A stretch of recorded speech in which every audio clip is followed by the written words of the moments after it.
একটা সময় ছিল যখন মা দুর্গা ছিলেন ডাকের সাজে সুসজ্জিতা। সেই হারিয়ে যাওয়া সাজই তনিষ্কের আবাহনের অনুপ্রেরণা।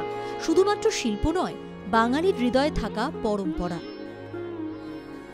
নমস্কার, দেখছেন জি 24 ঘন্টা, আপনাদের সঙ্গে আমি মধুবন্তী।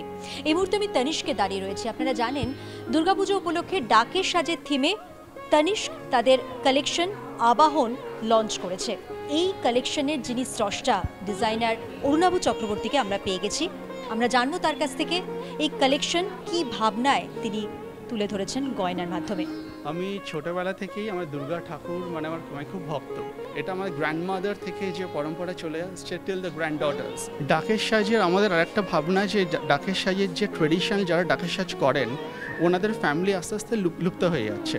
তো অ্যাজ আ ফ্রম আমাদের তনিষ্কের পয়েন্ট অফ ভিউতে আমরা যে ক্রাফটসম্যান আছে তাদের ফ্যামিলিদের আমরা সাপোর্ট করি এই ডাকের সাজের মাধ্যম দিয়ে।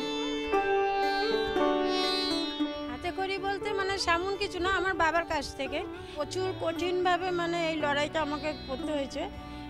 মুখ বুঝে নীরবে একদম। আমাদের যখন সন্তানদের মায়েরা লালন পালন করে বড় করেছেন, আমার মনে হয় এই মায়েদেরও আমি মা আসছেন, দুর্গা মা আসছেন, এইটা ভেবেই মাকে রূপদান করি। ডাকের সাথে যদি প্রতিমাকে সাজানো হয় তখন প্রতিমা হয়ে ওঠে। ছোটবেলা থেকে এই ঠাকুর তো দেখেই আসছি।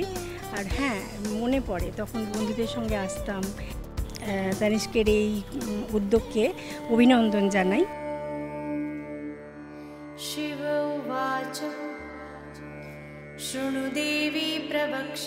ডাকের সাজ একটি অদ্ভুত সুন্দর শিল্প।